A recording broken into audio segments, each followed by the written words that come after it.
Just before we get started today, I wanted to give you a bit of a trigger warning for themes of sexual assault.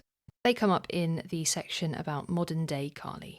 Hello and welcome back to Ladies of Lore, the podcast where we take all of the most wonderful women of mythology and folklore from all over the world and we unpick, unravel and explore their origins, their stories and how they've changed through time to arrive in today's modern world. I'm India and I am so grateful to have you here with me today on what is the first proper Ladies of Lore episode of 2026. I really hope that you're having a wonderful start to the year. I started mine not very well, but it did mean that you guys got to hear me talk about Catherine of Aragon, which you wouldn't usually unless you're on the Patreon. So let me know what you thought of that. I saw some really nice comments on there already. I'm really grateful to you guys for being patient with me. It's been a bit of a funny few months.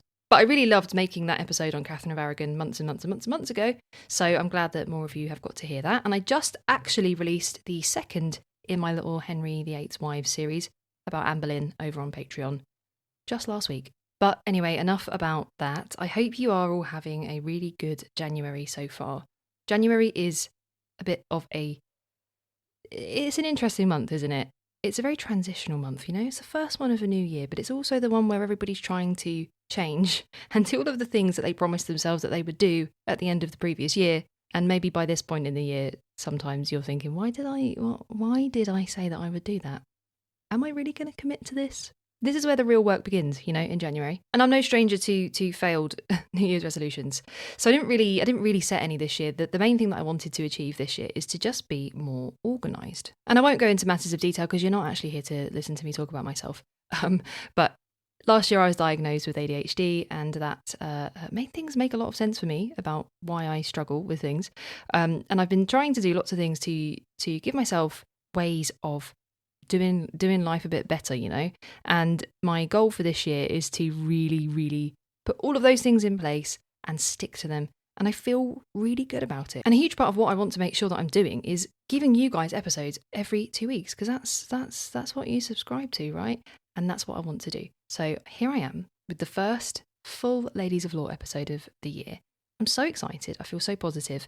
I have a literal colour-coded schedule of everything now. So I haven't got an excuse. I've got no excuse to not get these out to you. And I'm actually really excited.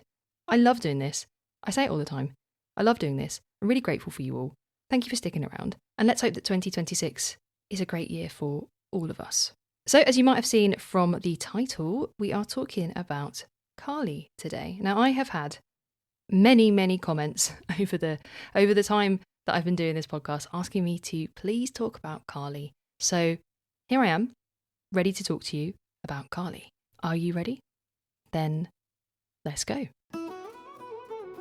The goddess Kali did not begin as a singular figure with sort of fixed traits or scriptural form.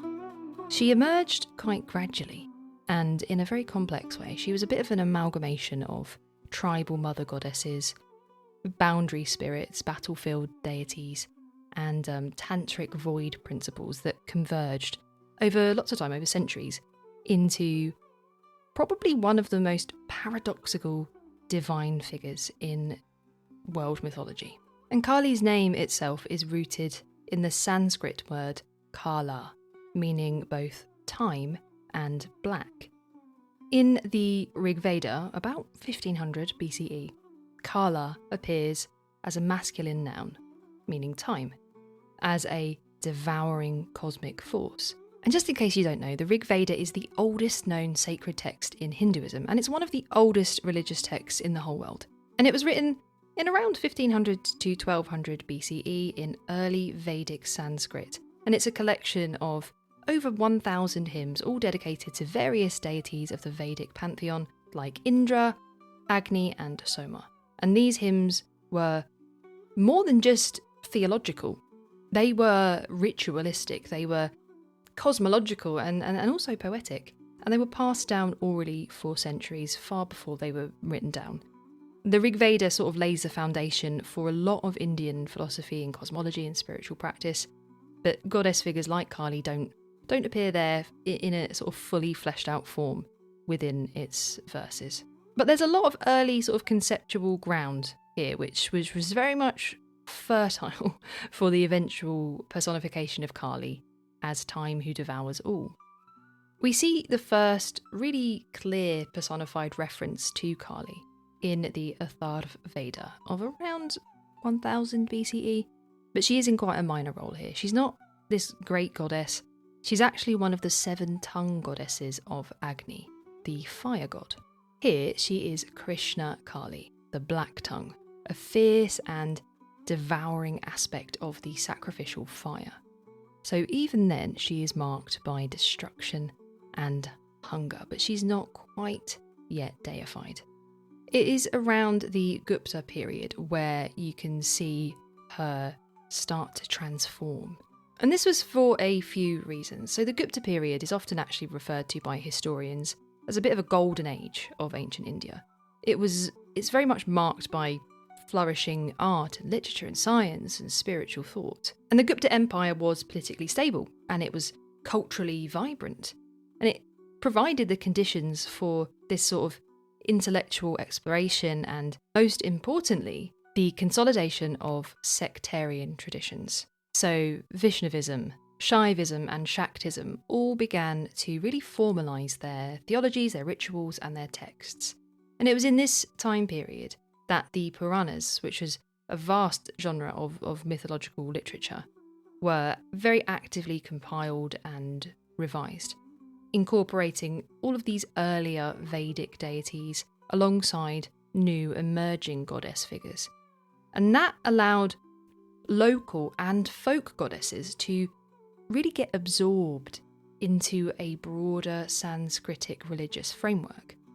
So it's in this context of religious philosophical innovation where Brahmanical orthodoxy began to really take in Tantric ideas and things like devotional theism and mythical storytelling, that Kali emerges in canonical texts like the Devi Mahatmya.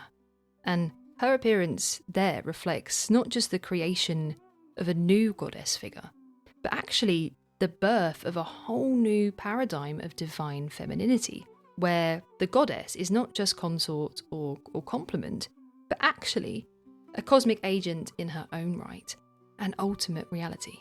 And this time period wasn't just pivotal for Hindu theology, it was also equally transformative for Buddhism and for Jainism, which were very deeply interwoven into the spiritual landscape of Gupta India. Buddhism had flourished under earlier dynasties like the Maurya, and it evolved even more dramatically through the Gupta period.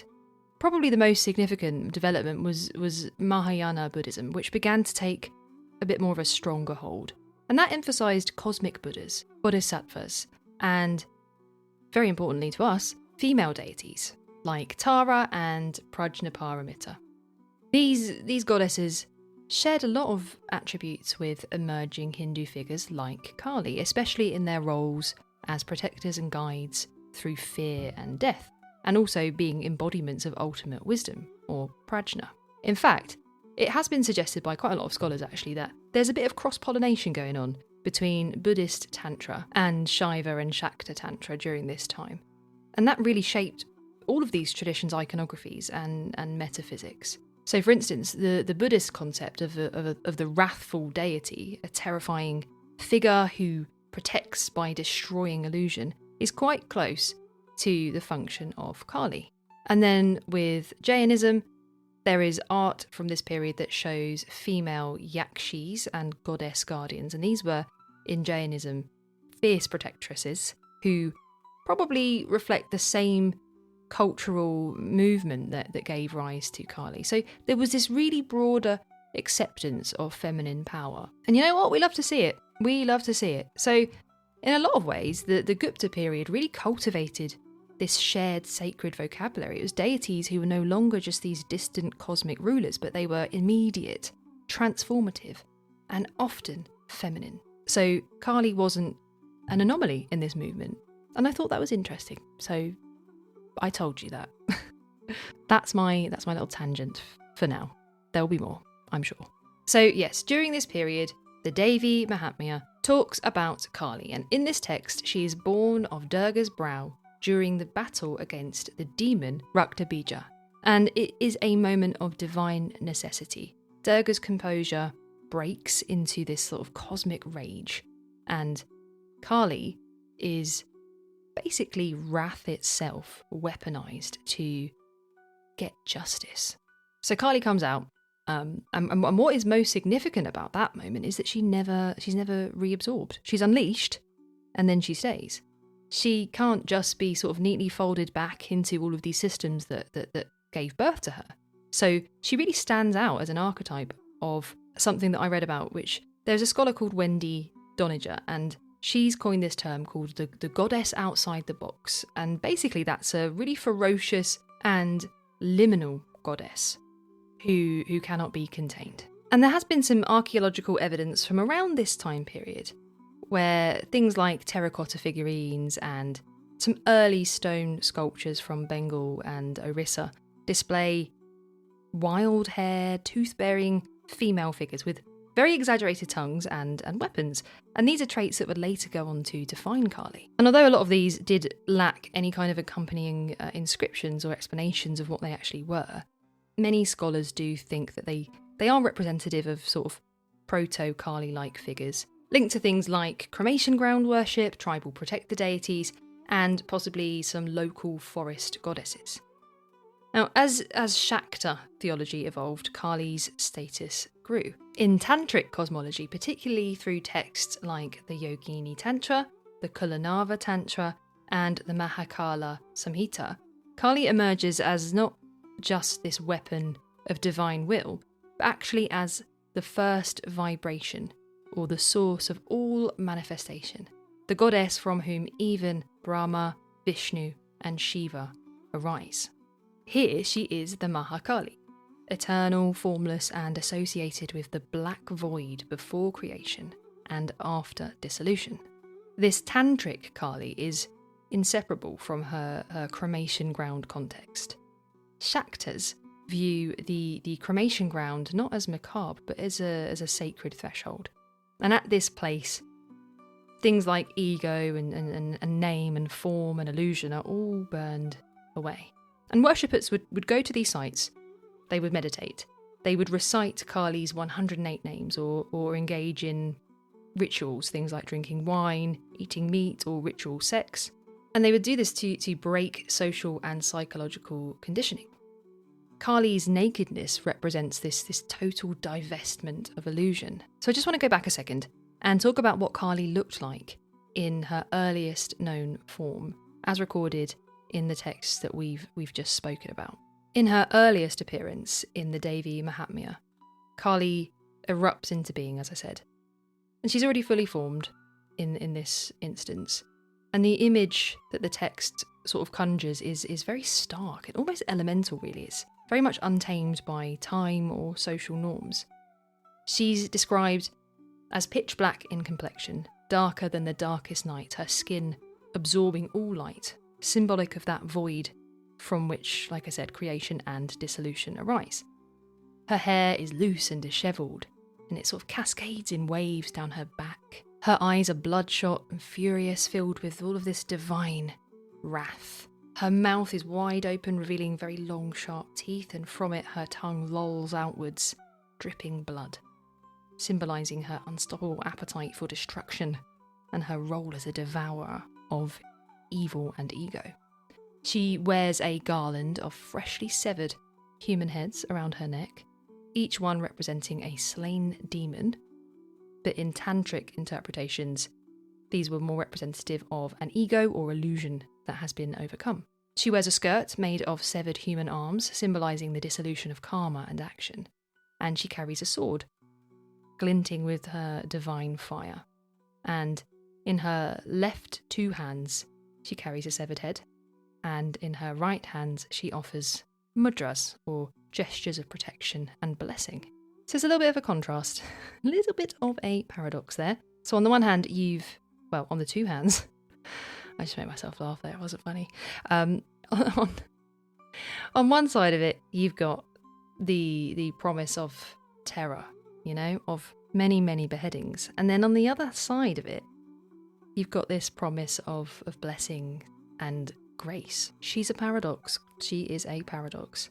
She's often depicted standing or dancing upon the body of Shiva, who was her consort and her, I guess, cosmic counterpart. And Shiva lies still beneath her. Not really in a submissive way, but more just to remind her of the world that she's saving.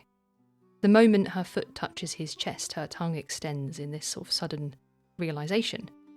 And that form, which is Kali with one foot on Shiva, eyes blazing out, tongue out of her mouth, that became one of the most enduring and iconic images in Hindu religious art. In her original form, Kali is naked except for these ornaments of bones and skulls.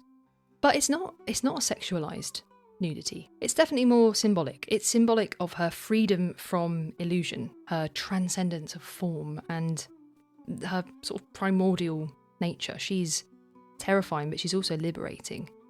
And she represents the raw truth of the cosmos, which is that all things must end, and by ending, are reborn.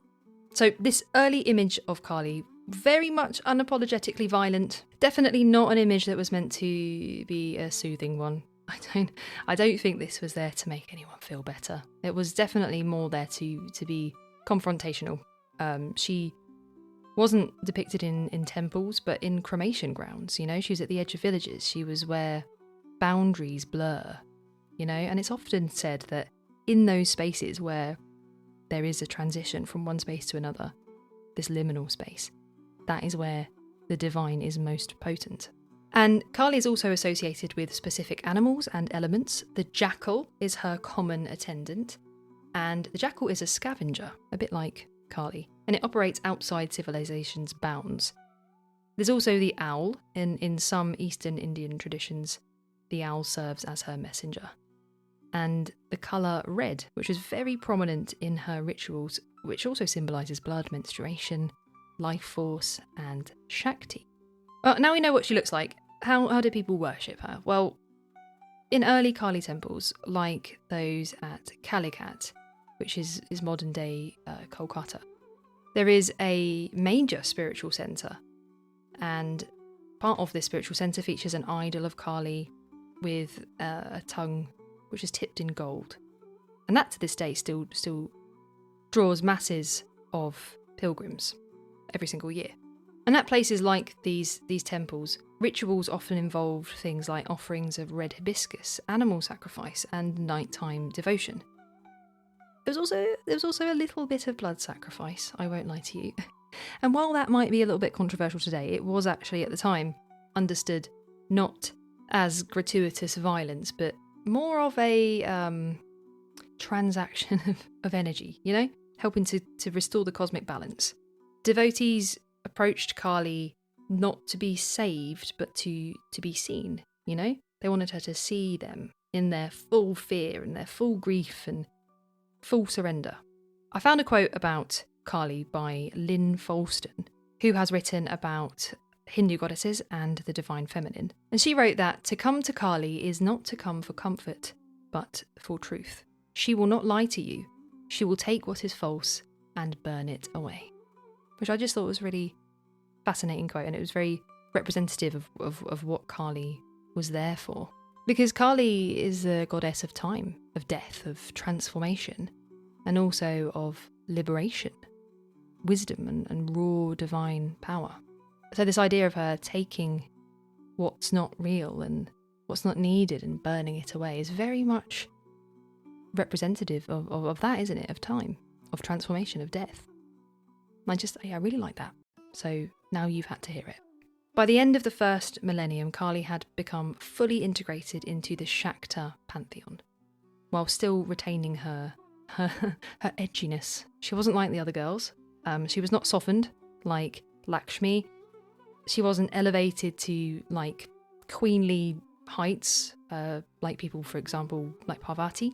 She remained this cremation ground goddess, but also became a cosmic mother, a liberator from illusion, and in some streams, the ultimate reality itself. And now we know all about Kali, I think it's only right that I tell you a few stories about her so you can really understand exactly what she was all about.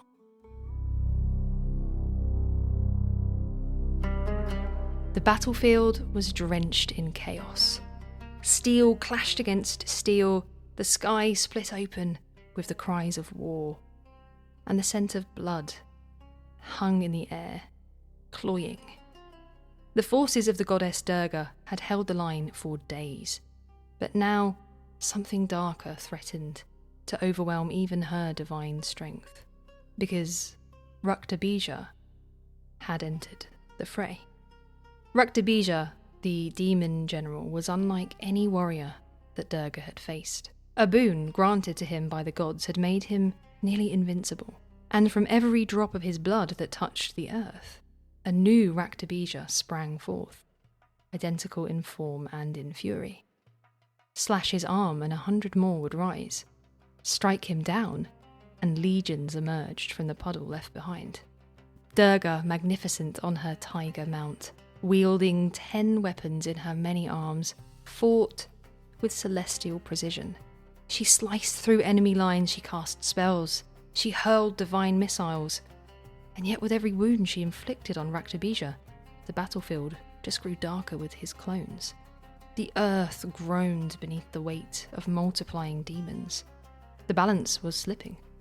Even a goddess cannot win a war when her enemy is infinite. And in that moment of peril, something shifted.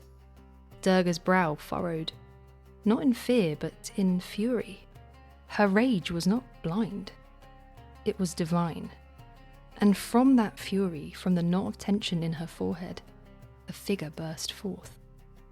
And she did not step gently into the world. She erupted like a storm. It was Kali. Jet black, wild-haired, her eyes glowing like crimson embers in a dying fire. Her tongue hung long and red from her mouth, dripping with hunger. Around her neck swung a garland of severed heads, each one a symbol of ego and of ignorance. Her skirt was made of arms, her weaponry sharp and dripping. She roared, and the cosmos seemed to pause. Because where Durga was poised and radiant, Kali was raw and untamed. She didn't just march into battle. She charged. She leapt across the field, laughing in a terrible, ecstatic way that only the gods could truly understand. And then she began her work. As Durga continued to fight, Kali targeted Raktabija. With a flick of her sword, she cleaved through his armour. As his blood spilled, Kali dropped to her knees, tongue outstretched, and drank it before it could reach the ground. Not a single drop escaped her. Every wound he suffered, she consumed. Each geyser of blood that would have birthed another demon was swallowed whole. The clones stopped appearing. Raktabija howled in terror, struck again and again, now truly vulnerable.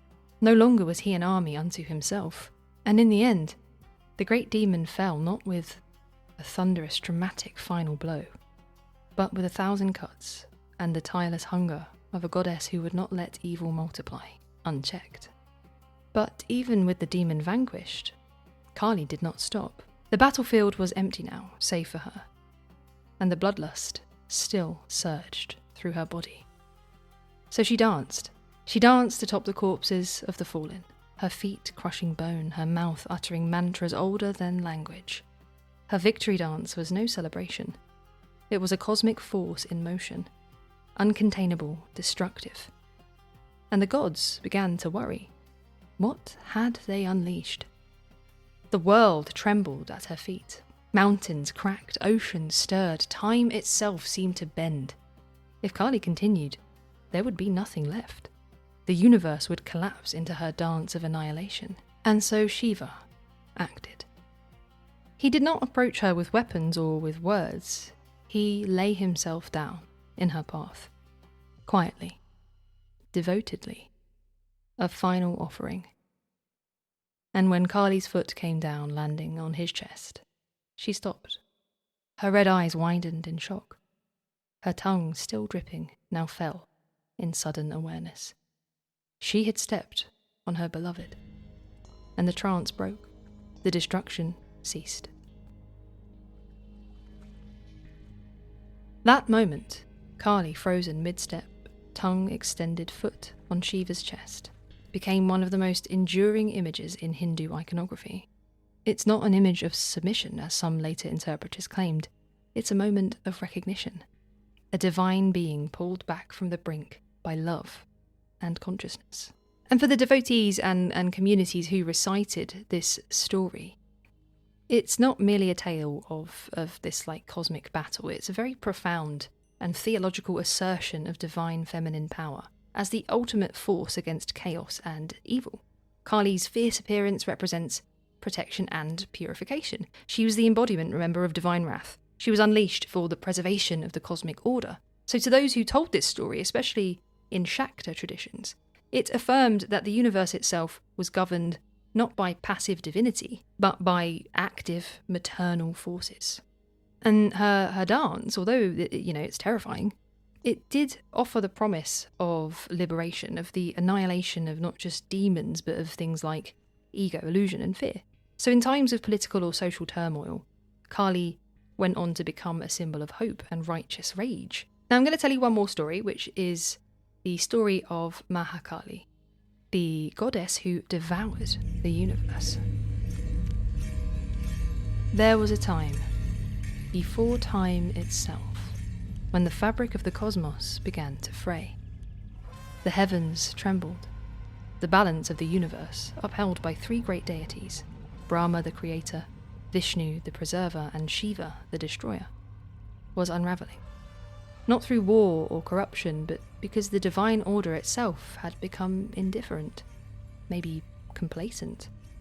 The gods, lost in their own self-regard, failed to notice the creeping entropy at the edges of creation. In response, from the darkness beyond form and matter, Mahakali emerged. She was not born. She was there. She always had been. Black as the void, clothed in the ashes of stars, Mahakali rose. Not from a mother goddess, not from a divine wrath, but from the cosmic necessity of dissolution. Her eyes were like suns at the end of their lives, burning everything in their gaze. She moved through the galaxies with ease, devouring suns, drinking time itself. The rhythms of creation ceased. The breath of life paused. The Mahakali danced. Not the elegant rhythm of Shiva's Tandava, but a feral, all-consuming storm of limbs and flame. Her arms, countless, spread out across dimensions, each hand bearing a symbol of the world she was ending. A broken wheel, a shattered conch, a fading lotus, a cracked skull. The gods watched, stunned, to silence. Brahma's scriptures turned to dust in his hands. Vishnu's conch gave no sound. Shiva stood still, not in protest, but in reverence. This was not madness, it was not vengeance. Mahakali was not destroying the universe out of anger. She was completing a cycle. She was time beyond time. And in her final dance, she was restoring the balance that even the gods had forgotten. Every form she destroyed was an illusion. Every breath she halted was a release from suffering. And the story goes that she swallowed the entire cosmos, every realm, every deity, every element. There was nothing left. No heaven, no earth, no sound, no light, only her. She became the one, undifferentiated blackness, beyond creation and gods, emptiness. And from within that empty darkness, a new breath stirred, a seed of light, a hum, rising again from her belly. A new creation, not yet formed, coiled in her depths. Mahakali smiled, not with cruelty, but with a mother's knowing gaze. Destruction was never the end. It was the only way to begin again. So there you go. While in her popular form, Kali is a goddess of death, battle, liberation, and power. In her Mahakali form, she reveals maybe what lies beneath that, the timeless and formless power from which everything arises, and to which everything must return. And to the devotees who told this story, Mahakali was not a villain or a saviour, she was just the embodiment of the absolute. She was the divine reality, without form, quality or limit. In this myth, the universe is not merely destroyed, it's liberated. The gods themselves are swallowed back into the source from which everything comes. And to Tantric practitioners and mystics who preserved this law, particularly in texts like the Kalika Purana and oral Shakta traditions, Mahakali represented the cosmic womb. So not only is she death, but she's also a source of new life. And for spiritual seekers, meditating on Mahakali was an act of spiritual courage because it meant confronting not just mortality but also the dissolution of the self. And to worship her was to invite annihilation, not of the body but of everything false within. Remember that quote I told you earlier? She will burn away everything false. And she was revered with love, even though she might seem a little scary to you or I. She's, terrifying. To her devotees, she's the ultimate mother. She's one who doesn't really sugarcoat the world's pain. She's not going to sugarcoat the pill, but she reveals its impermanence, and by doing that, offers a very specific type of liberation. She was the destroyer of ignorance, and in her endless dance of endings can be found the path to freedom. And from her tantric origins in esoteric rituals to her emergence as this household goddess, Kali's image has undergone quite a big transformation. By the early medieval period, the goddess Kali wasn't a marginal figure of battlefield rage anymore. She was a central object of worship across eastern India, particularly in Bengal and Assam, through fusion of Shakta, Tantric and folk religious traditions. And this was a period in which goddess worship diversified quite dramatically, not only in texts and in temples, but also in the hearts of practitioners who turned to Kali not as a supporting figure to Durga, but as a standalone cosmic force. And as I said earlier, although we know the earliest mention of Kali in a fully developed form is in the Devi Mahatmya, it's in the Tantric texts of the early medieval period that we see her transformation into Mahakali, the supreme deity of time, death and the void. And this is reflected in religious texts of this time, things like the Brihadharma Purana and the Kalika Purana of the 10th century. They all reflect this shift, portraying her as the ultimate reality, even above Shiva, which is quite a bold move, which reversed earlier Vedic gender hierarchies. That's quite bold. Tantric literature from this period elevated Kali from battlefield emanation to a transcendental yogic power or Shakti who resides in the cremation ground, surrounded by spirits, symbolising her absolute detachment from the illusions of materiality. She's no longer just the slayer of Raktabija, she becomes the Bhavatarini, the redeemer of the world through terrifying compassion.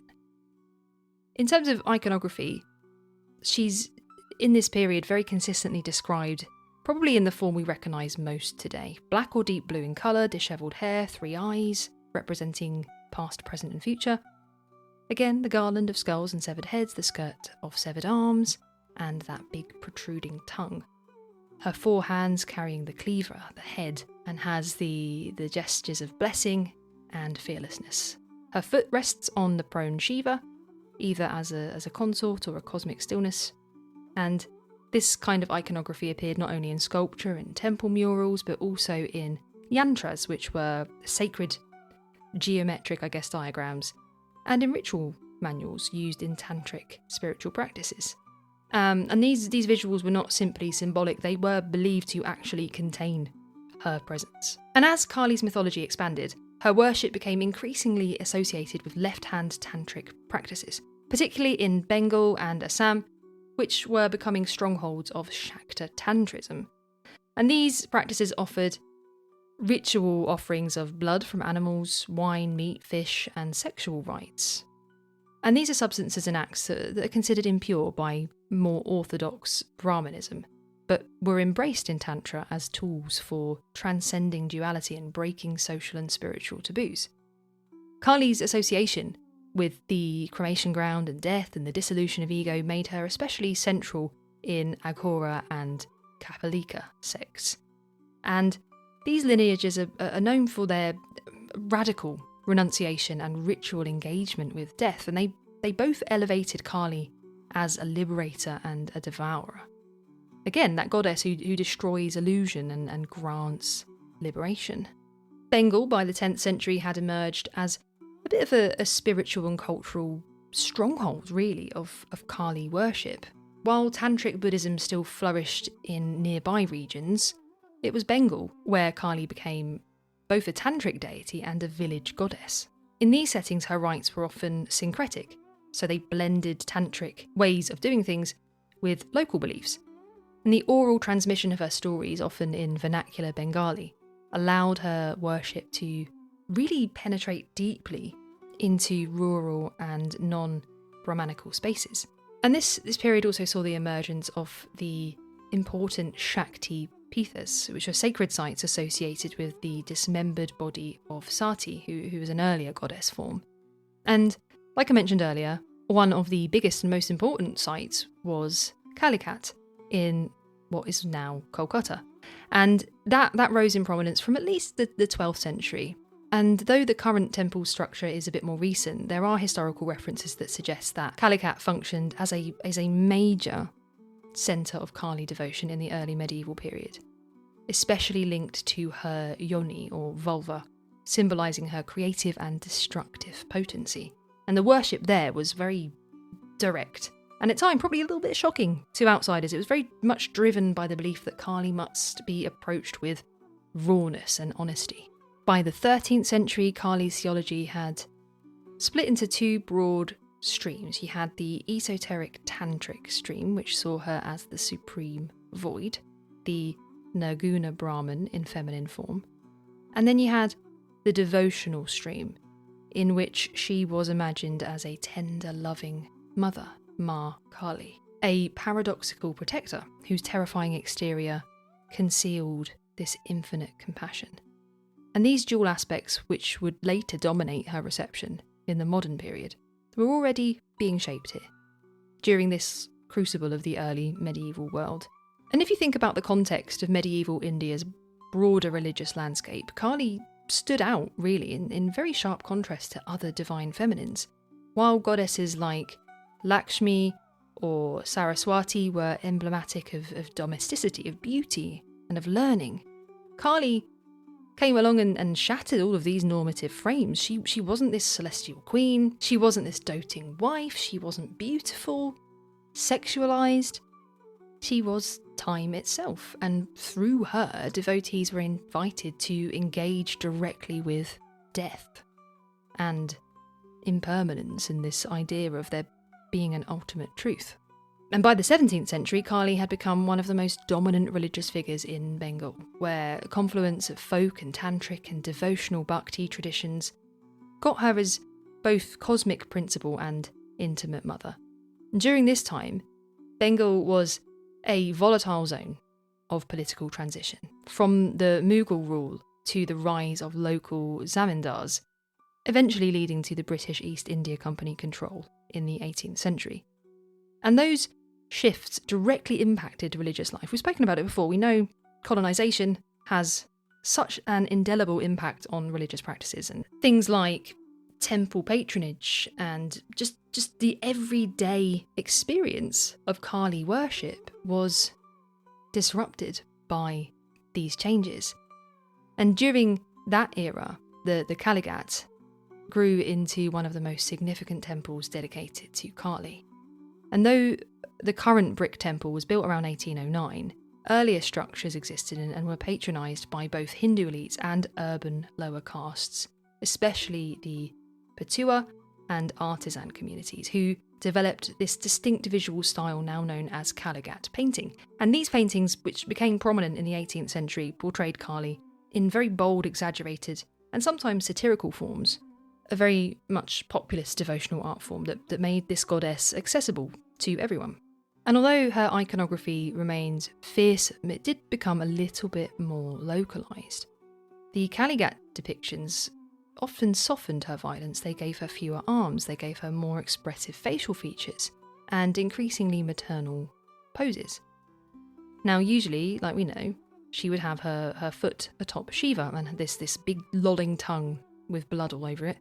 But artists in this era began to give her a little smile, her head a little bit tilted, engaging directly with the viewer. And they were not just artistic choices, they were reflective of a bhakti-inflected emotional intimacy with the goddess, particularly among Bengali householders. And not only this, in the 17th and 18th century, there was a big surge in Tantric revitalisation, particularly among Bengali yogis, who invoked Kali as part of transgressive rituals conducted in cremation grounds and secluded forest shrines. The Adiya Shakti Kali, or primordial form, became central, and texts like the Mahanavana Tantra shaped practices involving mantras, yantras, and internal meditation, aimed at realising the goddess as Brahman itself. And then at the same time, poets and saints like Ramprasad Sen transformed Kali into much more a personal deity. And Ramprasad was a Shakti Bhakti poet, and he composed devotional songs in simple Bengali, portraying Kali not as terrifying, but as a playful and tender mother, sometimes mischievous, sometimes aloof, but always divine. And his most famous lines are very much indicative of this maternal duality. He says, "You are the abyss, O Mother Kali. You are the raft that saves me too." And to be honest, I think that sums it all up really nicely. He did a very good job at summing up pretty much everything I've been yapping on about. But his work was very radical in his theological daring. He questioned caste, he mocked orthodox rituals, he even had some words to say about the goddess herself in his poems. He gave her a telling off, but it was always from this place of very intense devotion, you know? And his poetry gained a massive popularity in Bengal, among rural and urban Bengalis, and it helped to create a bit of a cultural shift, because Kali was no longer this devourer, she was Ma. She was the mother one could sing to or cry to or joke with. And this emotional turn really deeply shaped Bengali religious identity. And Kali, as shaped by Ramprasad, became a bridge between the esoteric and the domestic, and helped to unite folk mysticism with a bit more of an accessible spirituality that resisted the elite. And as I said, at the same time as this, you've got a very massively changing political climate. The rise of the British and the British commercial power led to whole new systems of tax, of land tenure and policing, and this all really deeply affected religious institutions, and temples that were once sustained by royal or local patronage turned to new types of donors, including merchant elites and lower caste artisans, and that really reshaped how rituals were funded and performed. And the 18th century was kind of the start of the colonial gaze, right? British travellers, British missionaries and bureaucrats, unfamiliar with tantric symbolism and very much shocked by things like blood sacrifices, began writing scathing descriptions of Kali as demonic or grotesque. And that perception would harden in the 19th century, but even back in the 1700s, it very much set the stage for viewing indigenous traditions as irrational or barbaric, particularly in comparison to Western ideals of femininity and religion. But despite this, Kali's presence only deepened in the Bengali cultural psyche. Her temples were still bustling. Her songs were still very much sung in villages. Her name was invoked in childbirth, sickness, death. Her duality of being tender and terrible offered a new form of spiritual realism in a time of immense political instability. And really importantly, this period also saw growing gendered symbolism around Kali. Because Kali in 18th century Bengal was both a sacred mother and a subversive figure. She was a woman who could not be contained within domestic ideals. She broke caste boundaries. She was worshipped by a variety of people from all backgrounds, Her dark skin and fearsome presence became counter-images to colonial notions of idealised femininity, which very much laid the foundations for her later appropriation in nationalist and feminist discourses. So by the time we get to 1900, Kali had transformed into a complex amalgam. She was still fierce, but also increasingly spiritualised, even moralised. In Kalighat paintings, she appeared in humorous, satirical and domestic roles, and she had very much become part of the Bengali psyche. So over the centuries, Kali transformed from a fierce battlefield apparition into a cosmic force, a tantric mother, and a deeply personal deity. From her early medieval roots in cremation ground rituals to her devotional flowering in the 17th and 18th century Bengal, through poets like Ramprasad Sen, her image became more accessible and more layered. And as India changed through empire, colonisation and cultural reform, so did Kali. She remained wild but also became maternal. She was still fearsome, but now very intimately loved. And by the turn of the 20th century, she stood at the threshold of both tradition and modernity. And she was sort of ready to take on entirely new meanings in a very rapidly changing world.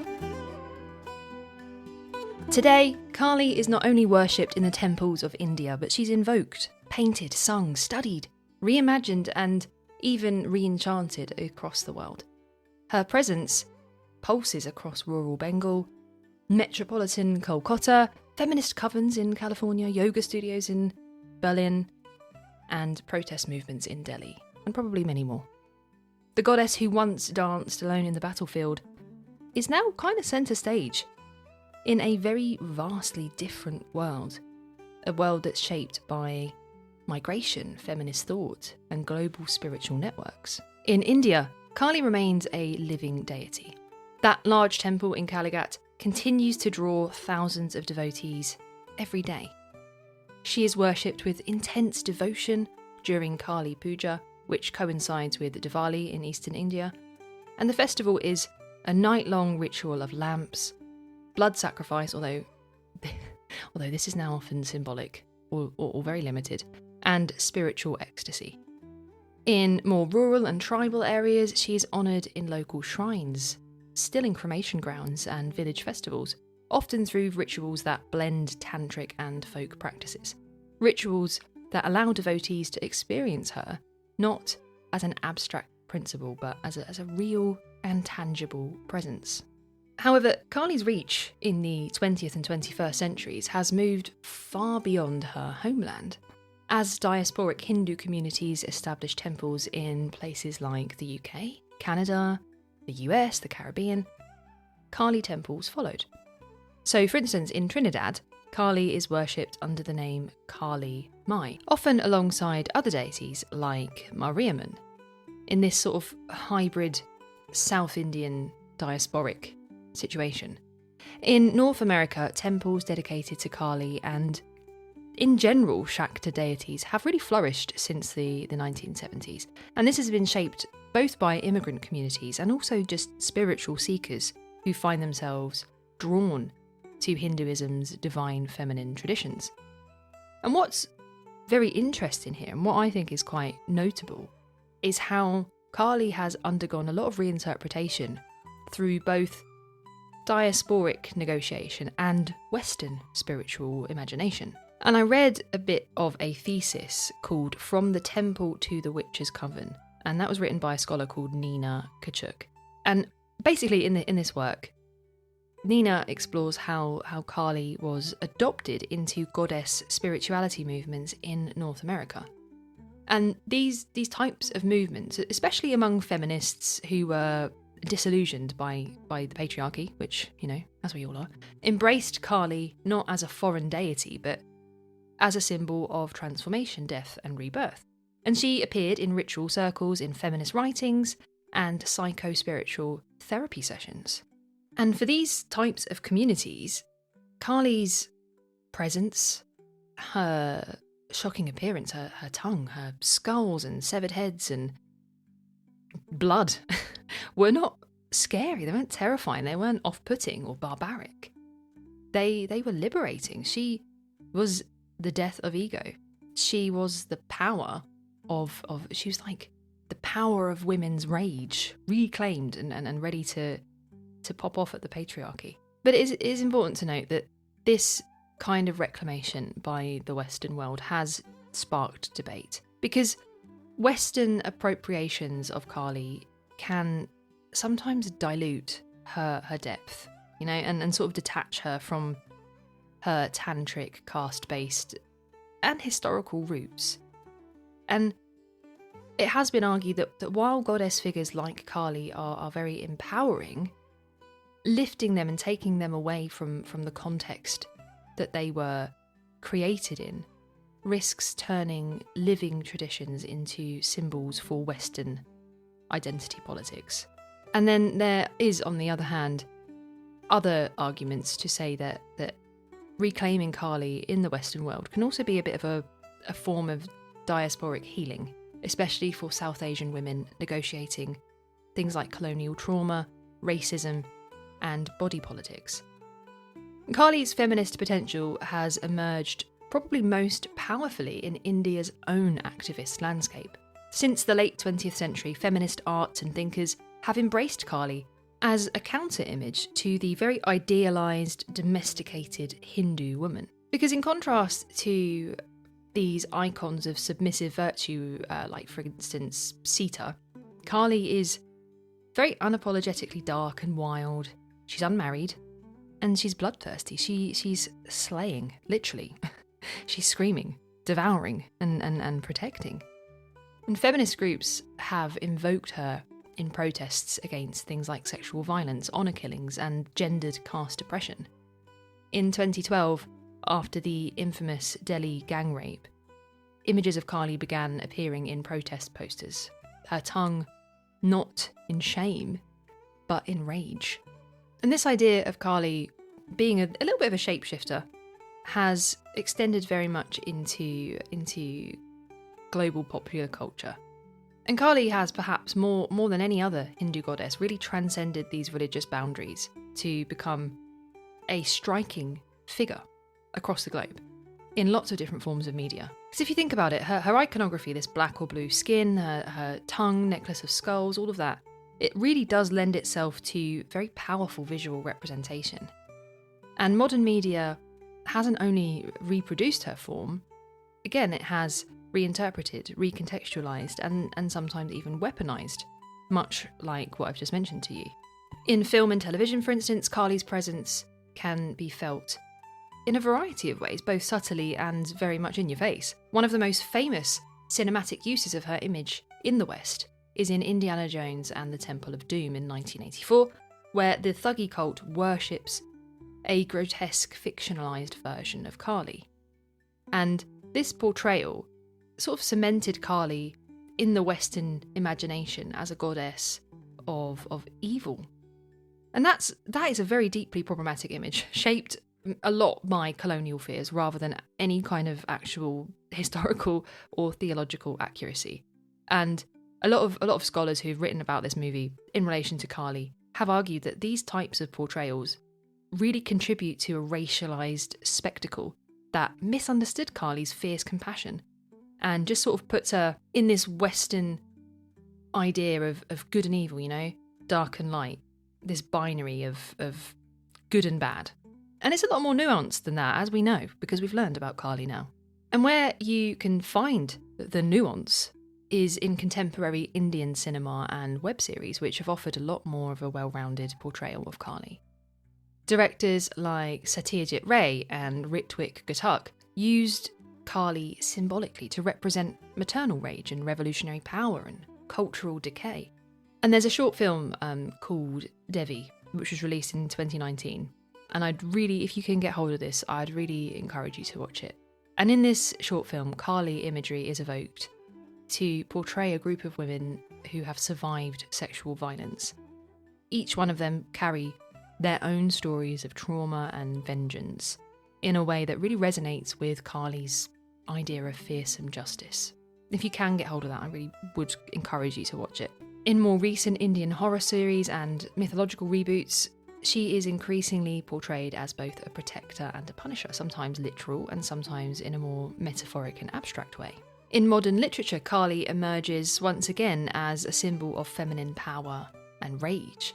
Contemporary authors, especially from South Asian diaspora, have reimagined her in ways that very much speak to identity, gender, and the deconstruction of traditional narratives. In Chitra Banerjee Divakaruni's acclaimed novel, The Palace of Illusions from 2008, we see a feminist retelling of the Mahabharata from Draupadhi's perspective.